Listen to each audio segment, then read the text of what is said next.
বড় বড় কন্টেইনার শিপে কিভাবে দিন কাটে, তীব্র বাতাস, পাহাড় সমান ঢেউ আর লাখ লাখ টন পানির ধাক্কাও কখনো কার্গো জাহাজকে সহজে ডুবিয়ে ফেলতে পারে না। ভাবুন তো, এই বিশাল জাহাজগুলো আমাদের পৃথিবীকে সচল রাখতে কতটা গুরুত্বপূর্ণ।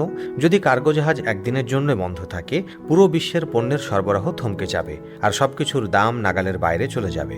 এই বিশাল জাহাজগুলোর ভেতরকার জীবনটাই বা কেমন? চলুন পৃথিবীর সবচেয়ে বড় কার্গো জাহাজ মেয়ার এক্সক্লন থেকে এর বিশালতা এবং ভেতরের জীবন প্রত্যক্ষ করি। মেয়ার এক্সক্লন জাহাজগুলোর দৈর্ঘ্য 1312 ফুট এবং প্রস্থ 193 ফুট এবং উচ্চতা প্রায় 240 ফুট। এর ডেকে দাঁড়ালে আপনি সমুদ্রপৃষ্ঠ থেকে প্রায় 200 ফুট উপরে থাকবেন। এই জাহাজের সব কন্টেইনার যদি ট্রেনে রাখা হয়, সেই ট্রেন হবে প্রায় 70 মাইল লম্বা। শুধু জাহাজের ওজনই প্রায় 63,000 টন এবং এটি 2,50,000 টন পর্যন্ত পণ্য পরিবহন করতে পারে। এই বিশাল জাহাজের কন্টেইনারগুলো একের পর এক স্তরে সাজানো থাকে। প্রতিটি স্তরে 21টি কন্টেইনার রাখা সম্ভব, আর এক সারিতে 23টি পর্যন্ত কন্টেইনার রাখা যায়। জাহাজের ভেতরে ঢুকলে আপনি নিজেকে এক ভিন্ন পৃথিবীতে আবিষ্কার করবেন। নিচে নামতে অনেকটা ঢালু সিঁড়ি পার হতে হয়। জাহাজের ভেতরে একটা টরশন বক্স রয়েছে, যা জাহাজের গঠন এবং ব্যালেন্স ঠিক রাখতে সাহায্য করে।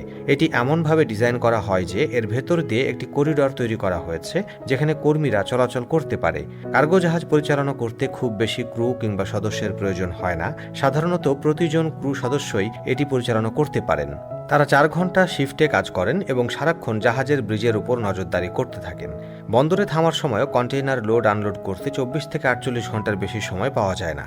এছাড়া সমুদ্র পথে জলদস্যুদের হামলার ঝুঁকিও থাকে।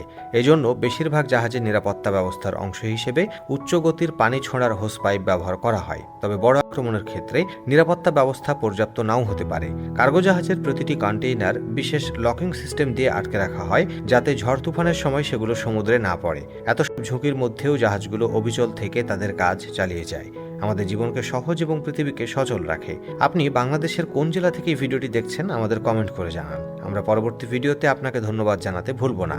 এতক্ষণ আমাদের সাথে থাকার জন্য আপনাকে অসংখ্য ধন্যবাদ।